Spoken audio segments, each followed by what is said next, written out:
What is the secret to unlocking your full potential? What makes your idols any different than you? How do you become the person you've always wanted to be in life?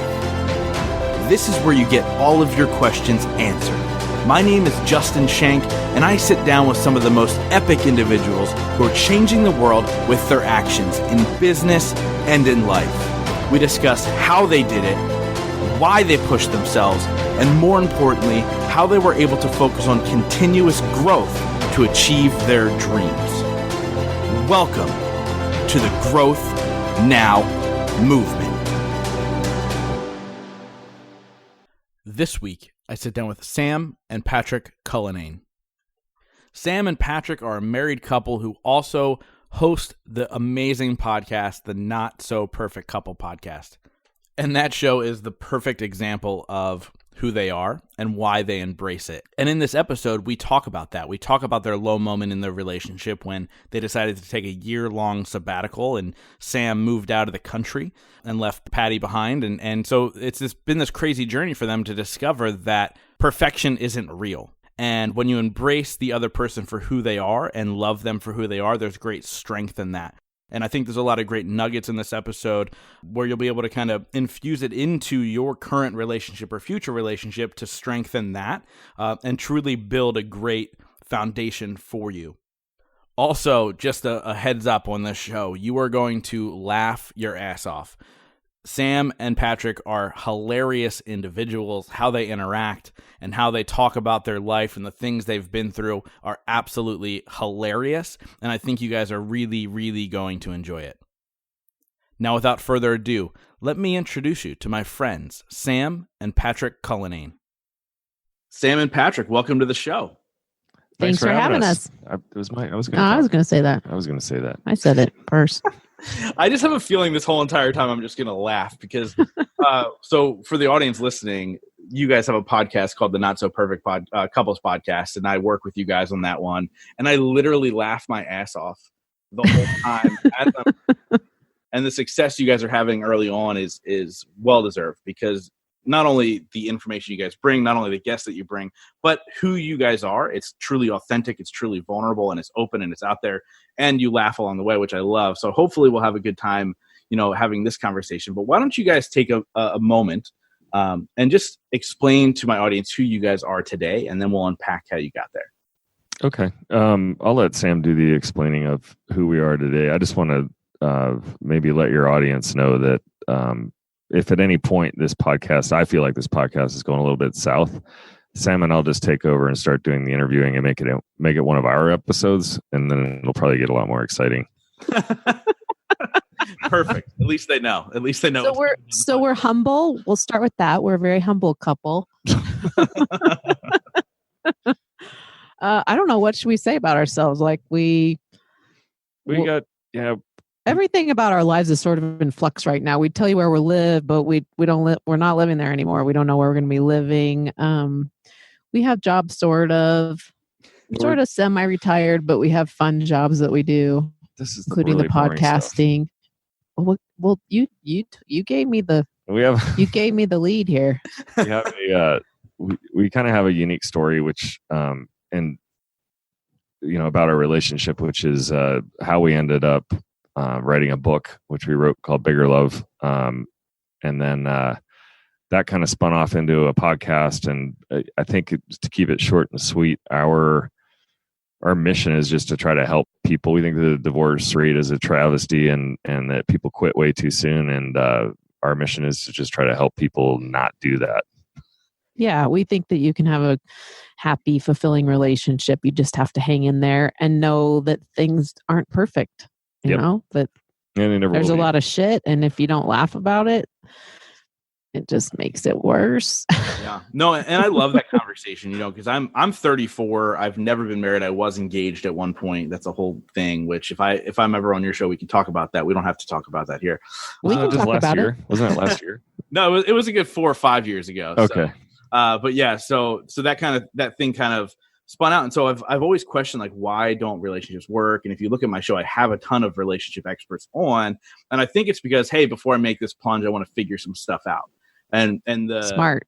the trend though is, look, it's not easy. It's not perfect. It's not the total honeymoon. And that's a lot about what you guys talk about, which I love. And obviously your book, Bigger Love, we'll get into that too. But obviously for you guys, it's not perfect now, but it has been a journey for you guys, right? Like it's not all sunshine and rainbows. How'd you get to the point now, and how'd you figure this out as you were navigating it?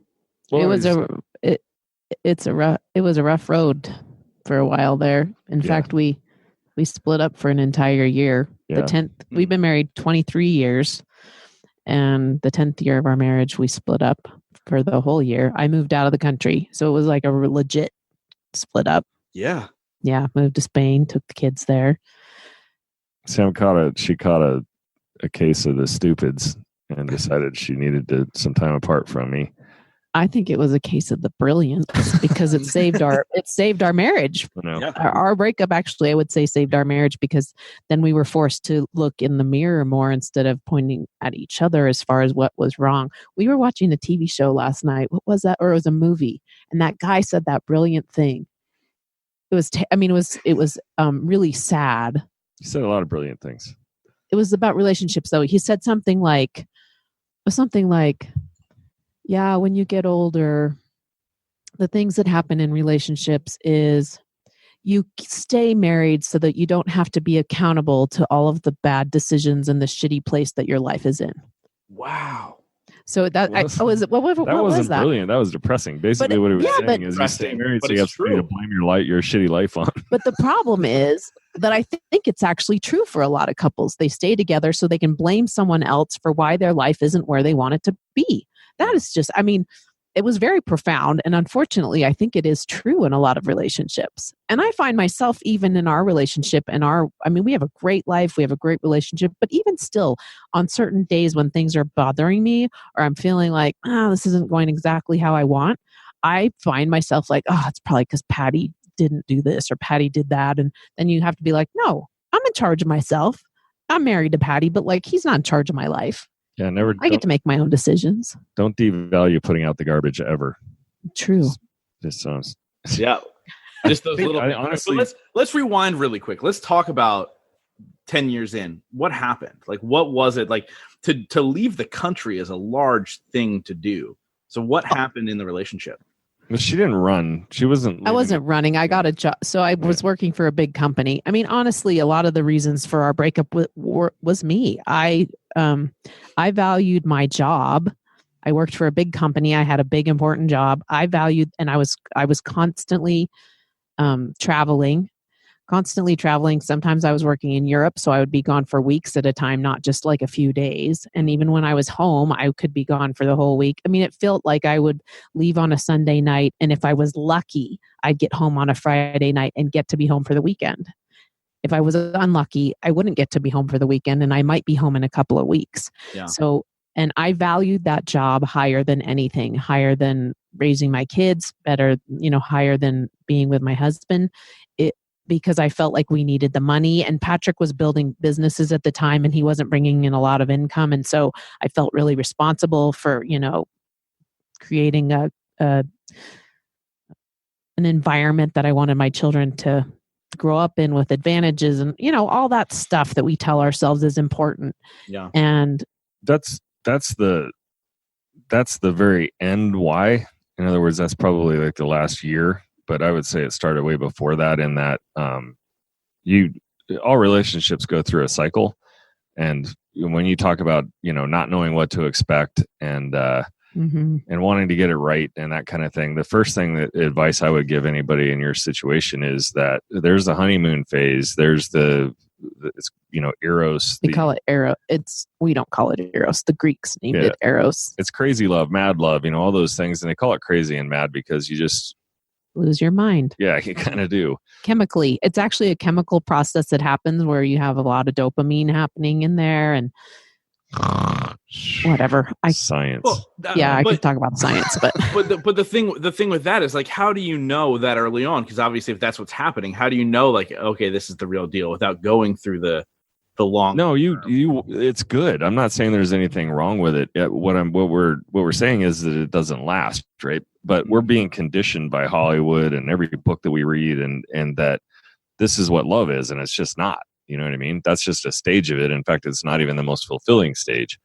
So what happens is you start, the butterflies start to wane a little bit. You start realizing you lost that love and feeling. You realize that their shit actually does stink, and it doesn't smell like strawberries like you thought. And I don't know, the quirks start rising to the top. The things that you used to think were cute are now annoying the shit out of you. Or the fact, are we allowed to cuss on this podcast? You blew off your boys, for 6 months straight to go to museums or do something that you don't normally do, and then you realize, now you have a little bit of animosity. It's like she always wants to go do her thing and I don't get to do mine, but you put yourself there. But anyway, all of that stuff kind of wanes, and but people think it's going to last forever, right? Mm-hmm. We naively went in thinking, oh my God, we're madly in love. And then we cranked out a kid right away. And I already had a kid. So Patty adopted the kid that we had, my kid that I had before we got married. And, 2 years in, and we're like looking at each other like, oh my God, what did we do? And you got 2 kids. 2 kids. And now we're not madly in love. And we live in like a shithole house in Kansas City, rural Kansas City. And we upgraded our house in Kansas City. That doesn't change anything. You keep telling yourself, oh, it's where we live. Oh, yeah, it's because we don't make enough money. Oh, it's because blah, blah, blah, blah, blah. But what we weren't doing was looking inside and saying, what can we do to make this relationship better? And I think that's the number one mistake that almost every single couple I know makes, and there's oftentimes one of them is trying to do that, but they're not both doing it at the same time. Yeah. So, I think, sorry, go ahead, Justin. I was just saying, like, we talk about all these things that are happening, and like, you get the butterflies and you blow off your boys for 6 months and you do the stupid stuff you've never done before for women, been there. And you do all these things, right? And then you talk about, okay, well then what you had mentioned earlier about being in a relationship and using it as an excuse for not creating the life that you want. But then, Sam, you went and created the life that you wanted, and that was leaving by building this business. How do you find the balance? Man, it's rough. No, I don't know. This is a funny conversation that I waffle. Like I go from saying, yeah, you can have balance to no, balance doesn't make sense, because in some ways, I don't think when you're really pursuing a goal and you're going after it hardcore, I don't think there's a lot of room for balance if you're going to be truly, truly successful. And I've heard other people say that. And so I don't know. I have a hard time as far as going to extremes when I want something, when I want to do something or have something or get something. Mm-hmm.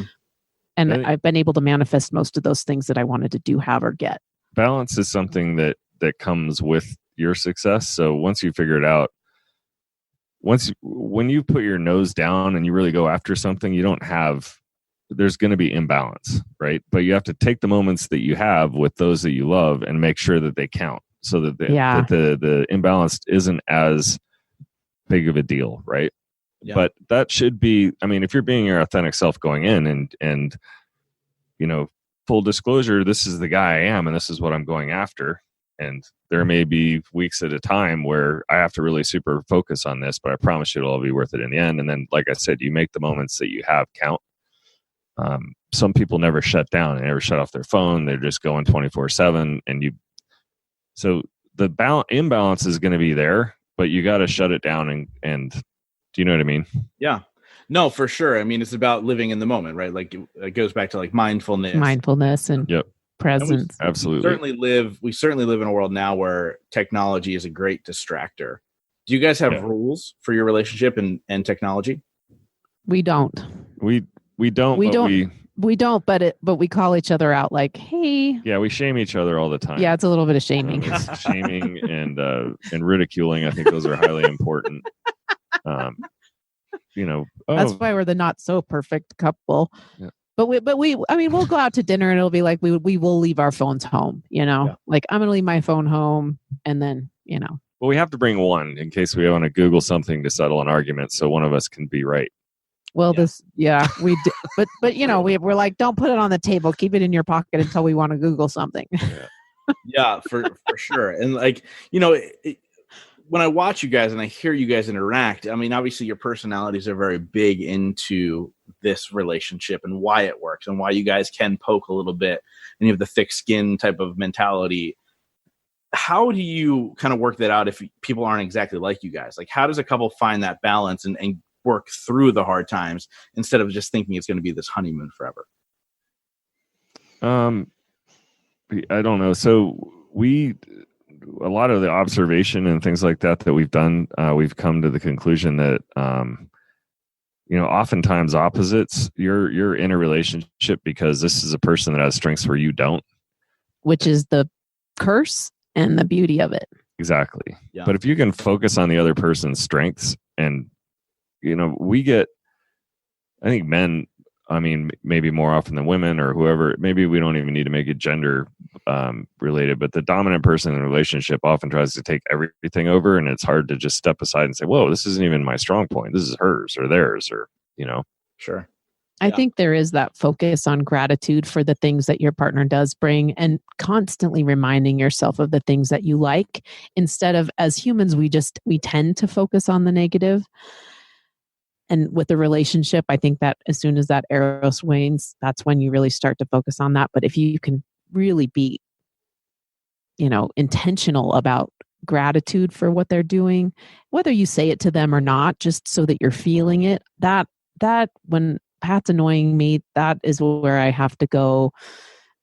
And then I can pull myself out so quick. I also would say, because there's always something you can be grateful to your partner about, Sure. Always. Like the trash, taking the trash out. Exactly.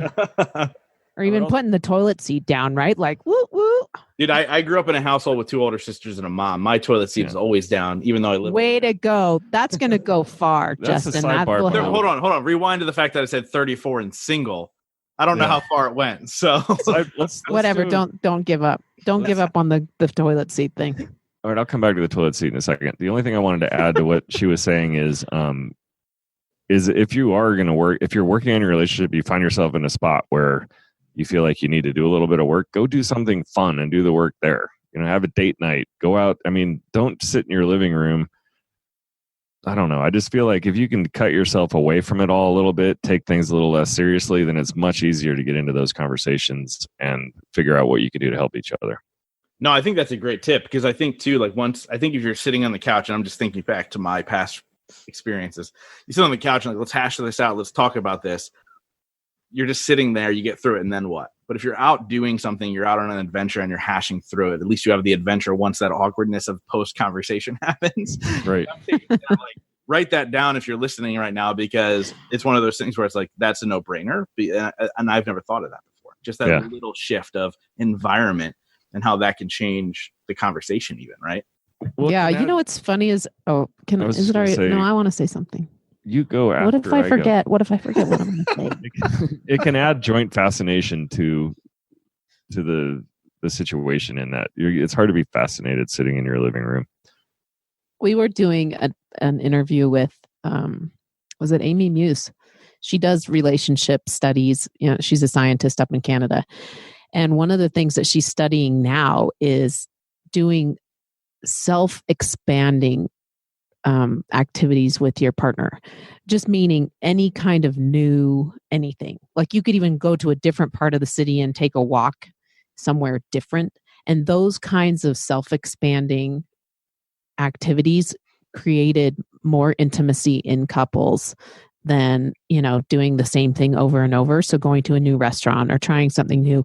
I love the idea of trying that at the same time that you're having maybe a difficult conversation, because you kind of have the fun and the newness of this self-expanding experience. And then also, you're wading through your shit at the same time. So maybe that's a balancing thing. Or you can channel your team anger at the shitty waiter or the lousy food or the overpriced cocktails. Or like the traffic and the crappy drivers around you. We think it strengthens our relationship a lot to just go to some bar and make fun of this is not true bartenders, with their you're making us sound like such assholes. Hold on, I actually think I can't cocktail shaking in 2 hands. That's what you like to do, and I listen and roll my eyes and I'm like, yeah, honey, whatever. Well, the thing is with with Patrick is I don't ever know when you're serious. Like neither do I. I'm like, wait, is he? I can't tell right now. So, and I always like, wait a second. I go, okay, serious this time. And then I'll be like, oh no, he's joking this time. But I can totally see you doing that. I can see you sitting in a bar and saying these things. Yeah, we were recently at a bar where it was like a this whatever. guy was imparting all this, like he had to be all of about 24, with his wispy, trying to grow a long beard, shaking and spinning his cocktail shakers and imparting all this worldly wisdom on the guy next to us. And I'm like, he's completely wrong. He's talking about whiskey and he didn't know shit. He doesn't know anything about it and he just keeps talking. And this guy sitting next to us is like, oh really? I'm like, and we're both like, no, that's not it that's at all. not true. Did you when he walked away, did you lean over and like, hey, Patty did, yeah. I had to he was tell him, sitting next to Patty. Actually, that's not necessarily true, but he didn't. That's great. So I wanted to shift gears really quick. Before you do, I want to circle back to the toilet seat. Yes. What is one of my biggest pet peeves, and I don't know what the right answer is when you walk into one of those shared bathrooms at a Starbucks and somebody's just like hosed down the whole toilet seat, right?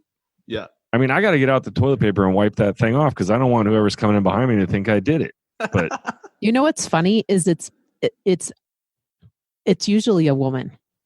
That's what Sam says. But I don't. No, it's true. In fact, leg up on the back of the tank. No. What happens is there are women who don't want to put their butts on the toilet seat, so they do this hover thing. And a lot of times with the hover thing, it splatters everywhere. So they have signs in women's bathrooms that are like sit your ass down kind of thing. There's some cute ways they say it. But yeah, clean up if you're a hoverboard.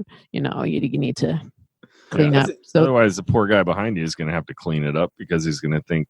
Yeah, he doesn't want everybody to think you. All right, you want to shift gears? Sorry, sidebar. No, you're good. You're good. So I'm going to shift gears here, and then I'm going to shift gears again later. It'll be like many different conversations in one. But you guys had a solo episode where you talked a little bit about personal self-development and not putting that on your significant other. Right. Yeah. I think that's interesting because both of you guys are into personal development. You're into leveling up in all areas of your life and all that stuff. And obviously would love to have you guys grace the stage of Growth Now Movement Live at some point. We'd love to. Cool. See you in a week. We might show up. Yeah. That would be amazing. Just let me know ahead of time so I can get a slide ready with your faces on it. Yeah, I'm just going to bring my own smoke machine. We'll come running down the aisle. It'll be awesome. I love it. I'll bring my ukulele, play a few songs. Perfect. You can be the entertainment part of the event.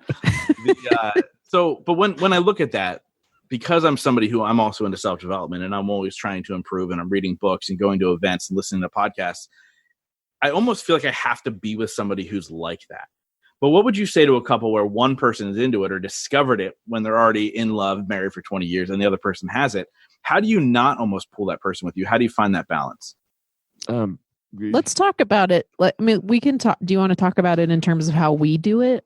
Well, you can talk about how we do it. I was just going to give him, the mano a mano advice, what I would tell him if he and I were just having a beer. And that is that if you fall for somebody, it doesn't, so if that's what you want, then you'll probably find it. Look for that manifested, and that person will probably show up in your life somewhere. Mm-hmm. But if you fall for somebody that's not a part of it, right, you're falling for them for other reasons. So you have to focus on those reasons and let them be them, and not try to kind of pull them into your box, if you will. Yeah. So we both, you look at us from the outside and say, oh, they're both into self-help and, do a lot of stuff. We do it very differently with different intensities. Mm-hmm. And it's hard not to, I read The Miracle Morning and I got so excited, right? Because I started doing it and it made me feel good. I'm a morning person anyway. And I was really feeling great about it. And so I tell Patty and he tries it for 2 days and he's sort of like, that's not true. We started at the same time and did it for like 2 or 3 months together. And then I hurt my knee. So I stopped. Anyway. Right. Cause you can't get up early if you hurt your knee, Justin. Man, do you know? Right. Yoga's so hard. So yoga, but it's just one of those things where we approach it very differently. Like I'll go all in super intense about it and Pat tries it and then he's like, I don't really like that. Although he's really good at giving other people advice about doing the things that he doesn't do, which I think is awesome.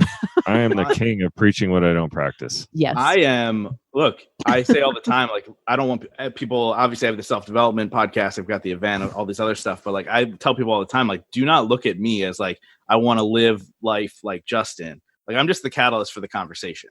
Like, I'm the guy bringing the information from the experts. And I pull things and I've had massive growth, but I'm certainly not your prototypical whatever. Like, I just posted a picture on my Instagram stories of me and one of the other speakers at my event. We were just down in Orlando with like weird faces holding beers in our hand. Like, that's not necessarily the self-development guy. Yeah. Well, I recommend books all the time that I never read. And the only reason I'm coming clean on that is, I mean, I kind of read them. Sam reads them out loud to me when we're driving, or she reads me her favorite parts of them, or she just tells me all about the book. And then I don't really feel like I need to read it because I've already given him the Cliff Notes, the Sam Notes. Yeah. Yeah. I mean, it's like, why read it now? I already get the whole theme of the book. I could probably write a sequel myself. Yep. I love it. I love all of this stuff. By the way, I might have asked you this before. Sam, have you ever been like a voiceover person for children's books? No. Do you think I should? Yeah, like every time I listen to your podcast and I'm editing it, I'm like, she should be reading like children's books or like doing the voiceover of a cartoon or something. Like, do you want to hear a funny story about my voice? Yeah. So I sing, I've been a singer in my life and so whatever. 2 albums. Yeah, I've put out a couple albums, and so, but my speaking voice, I never thought about it. But Patty had a friend just as right before we got married who said, "Oh my God, how can you marry her?" And he's like, "What do you mean?" And he's like, "Oh my God, her voice is so annoying. I mean, I couldn't stand that." So Pat tells me this, and I'm like, "Oh my God, is it?" And then I started thinking, yeah. It probably, because I can kind of like, especially if I'm drinking, sometimes I notice that I talk like this, and it's really like. You can get that cackle going too. So I'm like, oh shit, it is kind of annoying. Sounds like an Arab on horseback. Whoa. That is hilarious. Pat, that was racist. No, it wasn't. All the movies where they're going, kind of, remember? Okay. I don't. I'm just thinking Indiana Jones. Yeah. What about Native Americans? They do that too. Well, if I offended anybody, you're too sensitive. See, by the way, I warned you guys in the beginning everyone. of this episode. This is just going to be laughing the whole time, which is amazing. But to go from there and say, look, like you do you, and understand why you fell in love with the person you fell in love with, and focus on the gratitude, the strengths. And then everything else kind of builds around that. What if I'm in a relationship, say somebody's listening right now, they're married for 20 years and they hit that rock bottom, like I just need to get out, and talk about divorce rates are what, 50, 55%, something like that. And then I always ask this follow-up question of, okay, well, out of the 50 to 45 to 50% of the people that are still married, how many of them are actually happy? Like, that's a whole nother conversation, right? Yeah. Sure. And it's a pretty low percentage. I heard something like 16%. I want to say from, I don't remember the source. Yeah, which is crazy. I mean, I can't tell you, and this is not me bragging by any means. It sounds like it's bragging in some weird way. I can't tell you how many married women have hit on me. And like that to me is just like a red flag of like, never get married, dude. Like, never get married. But what do you say to people in those moments where they might want to stray, or they think that it's over and yet they're not ready to say the D word?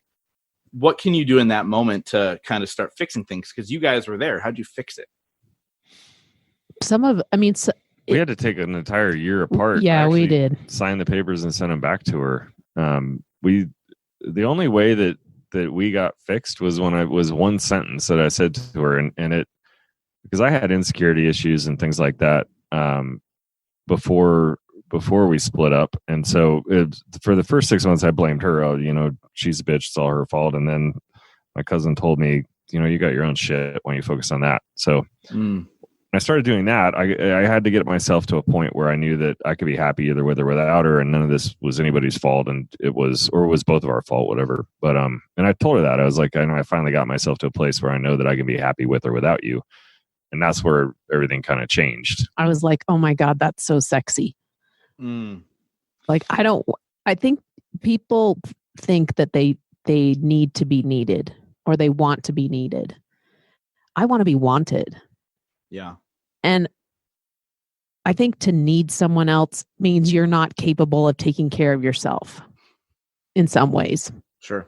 And I think if you can for people that are feeling unhappy in their relationships, chances are, even when they get out of those relationships, they're still going to be unhappy because happiness isn't coming from your relationship. It does.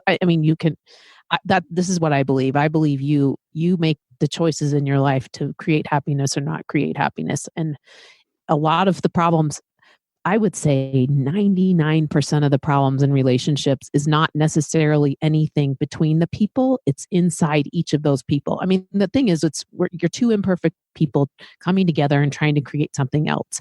Yeah. So most of the problems, in my opinion, are really things that people need to look in the mirror about and quit blaming their partners for, right? It's a lot about taking responsibility for yourself. Yeah, I mean, any kind of which no one wants to hear, and they say that's bullshit and whatever, but it's what I truly believe. Any kind of physical abuse aside, obviously, we're not... Obviously, yeah. But the rest of it is, love yourself. Take care of yourself. Get yourself to the point where you know how awesome you are, and then the decision will be easy at that point. You'll recognize that the person doesn't value you for who you are, and you'll be okay with that because you already love yourself. So yeah. And there are definitely relationships that need to end, but I don't think most of them need to end. Yeah, it's not 60%. We think of the numbers closer to 15 to 20%, probably. The people got married for the wrong reasons, too young, whatever. I don't know, but yeah, the military thing, that's a whole other beast unto itself. What you guys just said actually really resonated with me because I believe that a lot of my relationships as the younger self didn't work out because I didn't value myself. I didn't think I really brought anything to the table. I had the insecurities. I had the trust issues. I had the quote unquote, what my therapist said was abandonment issues. I had all these things that I carried into that relationship, and I expected that other person to fulfill those needs and to fix you. Yeah. A lot of people get into relationships wanting someone to fix them, or on the alternative, they get in a relationship thinking, I'm going to change them to what I want. Right. Or they make the mistake of saying, hey, you knew this going in, that I'm a jealous guy and you did this anyway, knowing that I was going to get jealous, and that you're not owning anything in that situation. Yeah, there's no responsibility. Yeah. And I mean, for me, at least, I've had so much growth in that over the last probably 3 years of my life. And every single relationship I've had since then, even though they haven't worked out for other reasons, it was one of those things where it was like, yeah, like I'm fulfilled with just myself, and I'm okay with walking away from something that's A, not healthy, or B, not fulfilling or whatever, because you have that self-worth. I think that's a huge takeaway from this conversation for so many people listening, because I think that a lot of people bring that in, like, please fix me, please help me, please show me I'm worthy of love, please do all that stuff. But if you can figure that shit out on your own, like you guys in that year hiatus for Patty, like you figure that out, like that's amazing. Like I would also say that the number one reason that we stay in relationships that we know are going nowhere, and it actually translates over to the workplace too. The number one reason we keep employees around that we know we knew years ago we probably should have fired. You know what I mean? Or you work for a boss that you hate. Yeah, but the number one reason in the relationship is you're afraid. There's that little bit of insecurity where you have the fear that you might not find something as good. You know what I mean? And you're starting over again. Or when you hire that new employee, you got to retrain them, and you know what I mean? And you don't want to spend the money and the resources. And and I can tell you that in both situations, we can go into our work life now. As soon as you put that employee in that lower left quadrant, get rid of them, because keeping them around is no bueno. And then the same thing with the relationship. If you know it's going to go nowhere, if you know deep down and your intuition is screaming at you, why are you here? Get out. Yeah, that's huge. And I think actually it's funny because as we were having all of these conversations, I was like, this episode's not just for couples or relationships. Like this is an episode for everybody, because the things that you're teaching are things that you can place into any area of your life. Relationships I think all relationships have many things in common. Yeah. Do you guys think that was super deep? I know. Boom, boom, boom. You're welcome. All relationships have many things in common. That should be the title. I feel like I should make that the title, actually. It's clickbait. Yeah. Clickbait. So do you guys think that you can take a lot of like what you take into business into relationships? Like, I know a lot of people who go, well, I wouldn't do that at work, so why would I do that at home, kind of deal. I've always thought it was a weird concept, but I'm curious as to your thought process. I think it's better if I had an example. I can't really think of anything else. Well, I was thinking about the other day how you see people in public and they're being courteous or in their jobs, you know, they're very respectful to the other people that they're working with. And then you see them in their relationships and they're just treating their partners like shit, you know, being disrespectful and blaming and stuff that they couldn't get away with in the workplace. So in some ways, I do think there might be something to that, right? I think there's a whole bit in our book about that, actually, because I wrote it. You want to? Well, maybe I didn't read that part. An example. Oh.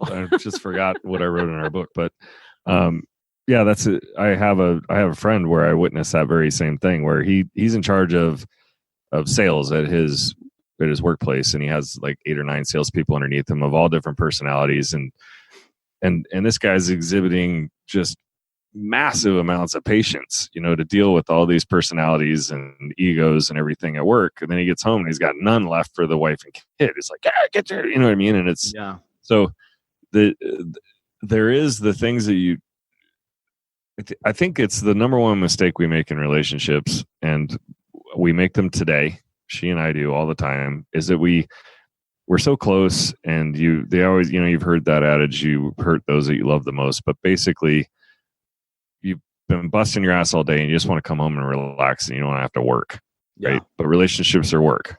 So if you're going to put in the effort, if you're going to give a huge part of your life, you know, to this thing, then you got to work at it. For sure. Yeah, that makes total sense.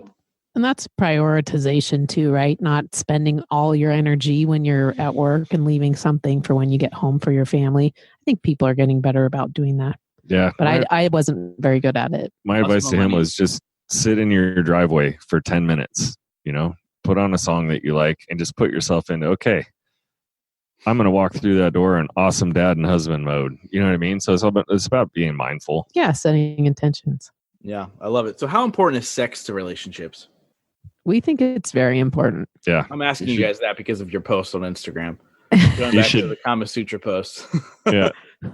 Well, you should basically, Sam's mom told her when she was like 15 to never marry somebody she didn't have sex with first.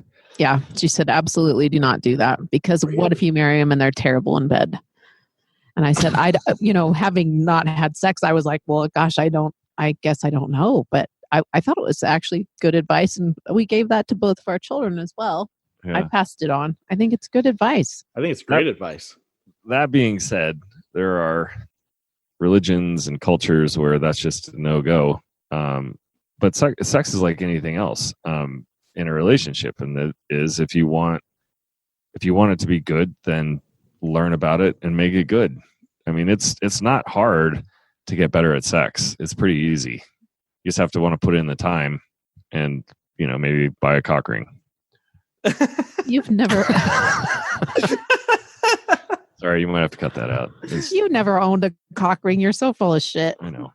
But it's supposed to make you last longer. I was talking about, you know, what if you're quick draw McGraw? 2 pump chump. What if you're one of those guys? Yeah, I wouldn't have married one of those guys. I think they make lubricant for that too, like where numbs the sensation or something. Yeah, there's all kinds of. I mean, there's so many resources out there too to help people that are struggling with sex. But we think it's pretty important. I mean, the thing with sex is in a monogamous relationship, that's the one thing that you share with your partner that you don't share with anybody else. If you're being faithful. What if you're in a polyamorous relationship? I said monogamous at the beginning. We're getting our ass handed to us by 2 polyamorous podcasts, by the way. I don't care. It's the hot topic. Like, so and I'm not. Adam could have had like the number 1 podcast in his category, but it was like the week of Halloween, and so there was like some Halloween podcast that he just couldn't crush. Yeah, like this, like over the top show. It's all about what's hot right now, and monogamy apparently is not. If you ask a lot of the world. Well, I think we can hit the number 1 spot if we just do a naked podcast and talk about Game of Thrones the whole time. Oh, you'd kill it. Yeah. You kill it. You talk about how angry you are. I haven't seen, by the way, I'm not a Game of Thrones watcher, although I have many friends that are. It's kind of an interesting thing. So, on this show, I get to chat with a lot of successful people, however you want to define success. But I'm going to switch this question up for you a little bit. So I want you guys to tell me your definition of a successful relationship. And what are 3 things you guys do every single day to ensure that successful relationship for you two? I can promise you that Okay, I'll let Sam answer the 3 things thing because maybe that'll spark something in my head. I know that I brood and try to get her to feel sorry for me. That's one. You don't do that. I'm just kidding. I would define a successful relationship as 2 people who are comfortable in their own skin, who allow each other to be comfortable. Who allow each other to be their authentic selves. And I think that's like the core of it right there. Yeah, I think that's good. And who support each other, just the way they are. That's pretty important. Yeah. Love and support each other just how they are. Yeah, honey, I'm too comfortable in my own skin to go to your dad's funeral. Sorry. No. That's that one doesn't work. That doesn't work. I will say this. I was dating a girl who, when my mom died and she didn't come to the funeral. Yeah. Oh. Yeah. So that, it happens. That stuff happens. We have a chapter in our book called Stop, Drop, and Roll, which is all about, you got to show up when things are bad. It's a critical time to a relationship. And if you mess that up, chances are you're not going to, you won't make it through that. Not big hard things like death in your family. And hence I said had a relationship or had. Yeah. We caught up. We caught on to that. Yeah. So, it was a crazy time in general, but with that being said, are there things that you guys practice every day or make sure you do every day for one another to continue this success? I don't know that we have anything that we do every single day, but we have, we have kind of a night ritual where we definitely get in bed together and snuggle every night.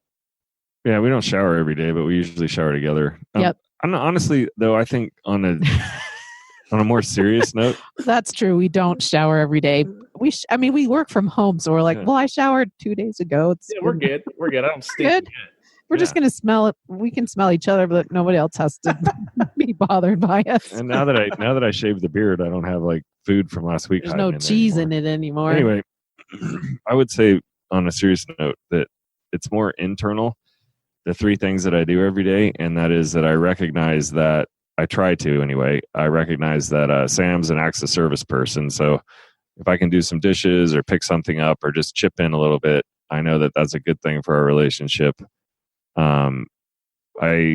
I constantly am working like on myself every day where I'm like, whoa, what are you doing right now? You know what I mean? So self reminders and pulling yourself out of your shit. That's something I try to do every day. And then, I do too. I do that as well. I have to manage it is not the right word. I have to really listen to my self-talk and figure out what stuff to believe and not to believe.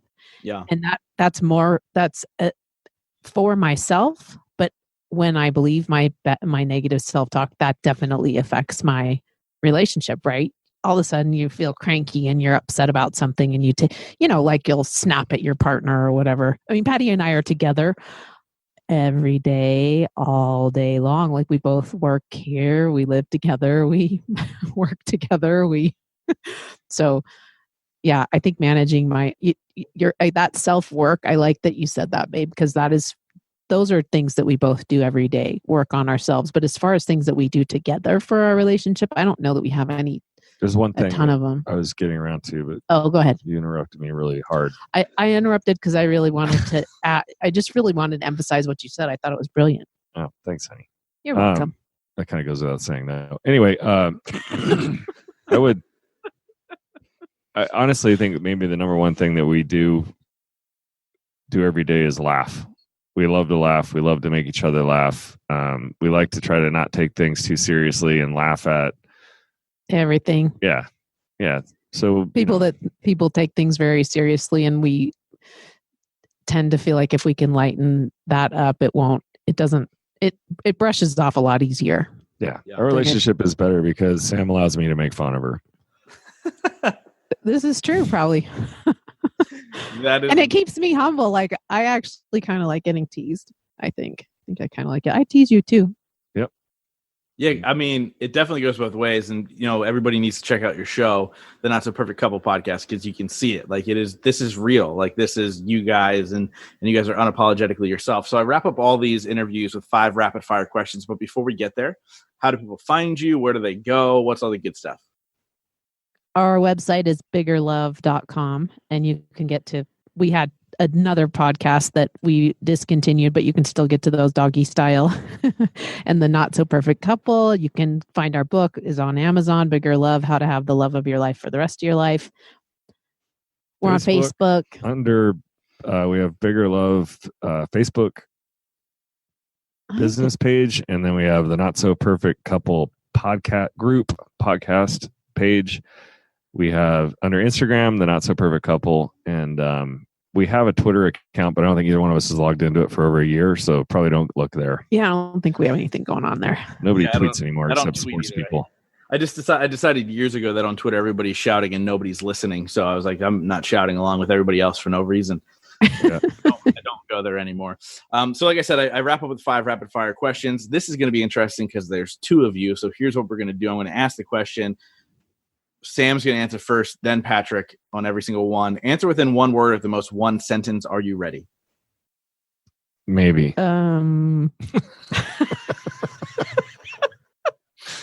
So the first question is... Sorry. You're good. First question is, what's your favorite smell? Roses. Sex. Really? Sex has a smell? Yeah, sex has a smell. It definitely has a smell. All sex or just our sex? Rapid fire. I don't know what it is. I don't know what else to say. I thought you were going to say bacon. Barbecue brisket. That smells either same smell, actually. Wow, how are you doing it? That sounds like an exciting time. Get some barbecue sauce out. What's one trait in a partner that is non-negotiable for you guys? Sense of humor. Being a large penis as well. Mine's slightly above average though. So okay, slightly above average then. Oh, okay, there was somebody else. I would say somebody that gets me. You know what I mean? Somebody that accepts me for me. Awesome. If you could have dinner with anybody living or dead, who would it be? My dad. Yeah. I'm just going to steal hers because my dad just passed away a month ago. Yeah, and my dad died actually, it's been a while since my dad died, but... Yeah, it's tough. My answer would be my mom, so I fully understand that answer as well. At the end of your life, if you could only be remembered for one sentence, what would that be? You got to go first. Sure. Shit. Love yourself. Yeah, my sentence would be centered more around grab every moment and live life to its fullest. I mean, live in the now, live for the now, and that's in my opinion the meaning of life. So that's a run on. I think that's more than one sentence. It's a great run on sentence. It's a great run on. Condense it. He's going to edit it out and just chop it up. It was good though. Chop it up, make it sound good. Gems. And obviously this podcast is called The Growth Now Movement. So I wrap up every single episode with this one question. And that is, in your life, what has been your biggest moment of growth? You got to go first. I know. I'm thinking. This dead air. This is really bad radio. It's easy to edit out dead air. That's my favorite part to edit out. So this talking in between. You know what's crazy is I actually think, and it wasn't I don't think I can point to any one moment, but there was one thing that happened that set off a whole bunch of other things that created a lot of growth in my life. And then that actually was when my dad passed away. Yeah. I think for me, there was probably the moment in that conversation that I had with my cousin where he got me to stop, blaming my shit on Sam, and technically it's a metaphor for everybody else, and start focusing on myself, because I don't think I'd ever really done that before in my life. So turning that corner while we were apart made it possible to turn it many more times, which I've had to do and probably will again today. But, I think that would be it for me. Awesome. I love it. I want to thank you guys so much for coming on the show and making me laugh and sharing your wisdom and just doing what you do every single day. So guys, if you're listening, make sure you go check out the Not So Perfect Couple podcast. I promise you that you will enjoy it, whether you are single, whether you are in a relationship. Make sure you check it out. Click the subscribe button, and we'll see you soon. Thank you guys so much. Thanks, Justin. It's been so fun. Don't forget to leave a review. Oh, yeah. Leave a review. Leave the reviews. Thank you guys so much for being a part of the Growth Now movement. This is how you can really help me out. If you guys enjoyed this episode, please share it out on Facebook, Instagram, Twitter, all that fun stuff. And let's grow this movement to epic heights. And it's all going to be because of you guys. Thank you so much, and we'll see you next week.